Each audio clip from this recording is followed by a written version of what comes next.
Good morning. Good morning. আপনি তাহলে এখন উঠেন না। তাহলে আমাকে উঠতে না, তো হবে। চাচু দেখো কে এসেছে, পরিচয় করে দিবে না? ও ও হচ্ছে উকিলের বাচ্চা। বাবা উকিল, উকিলের ছেলে, তাই। হ্যালো। হাই। এই মেয়ে, তোমাকে কিন্তু চাচি বলে আর ডাকবো না। আমরা ডিসাইড করেছি তোমাকে তোমার নাম ধরে ডাকবো, কারণ তুমি আমাদের বাসার নতুন বন্ধু। Okay okay. By the way, তোমার নাম কি? স্যার আমার নাম Soha. Good name Soha. Thank you sir. এখন যা, চাচা একটু ঘুমাবে না? ওকে চাচু, তুমি তাহলে এখন ঘুমাও, আমরা সোহাকে নিয়ে একটু যাচ্ছি। সোহা মামুনি চলো তো আমাদের সাথে, তোমার জন্য সবাই ওয়েট করছে। বোমা, আমাদের বাড়িটা কেমন লাগলো? খুব ভালো লেগেছে বাবা। ভালো না লাগলো কোনো অসুবিধা ছিল না, আমাদের বাড়ির সবাই মিলে তোমাদের বাড়িতে গিয়ে উঠলাম। শোনো বৌমা, আমার এই পরিবারে আনন্দ আর ফুর্তি ছাড়া অন্য কিচ্ছু খুঁজে পাবে না।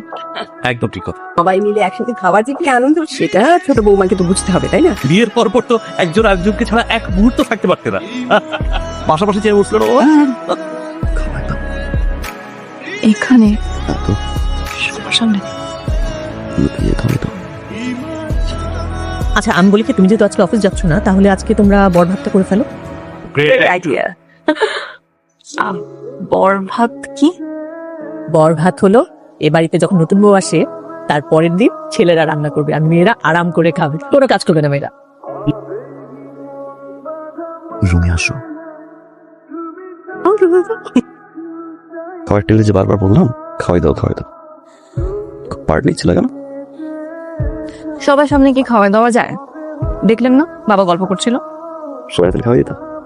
হয়তো সত্যি? হয়তো সত্যি। তাহলে একটু হাসি হতো না তো মেরে। আরে কি অবসেশন এটা আপনার?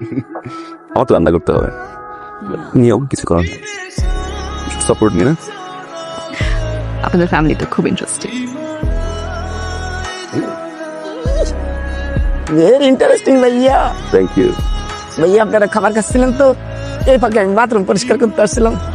আপনি যে ভাবিরে জড়াই ধরছেন এটা কিন্তু আমি দেখি নাই।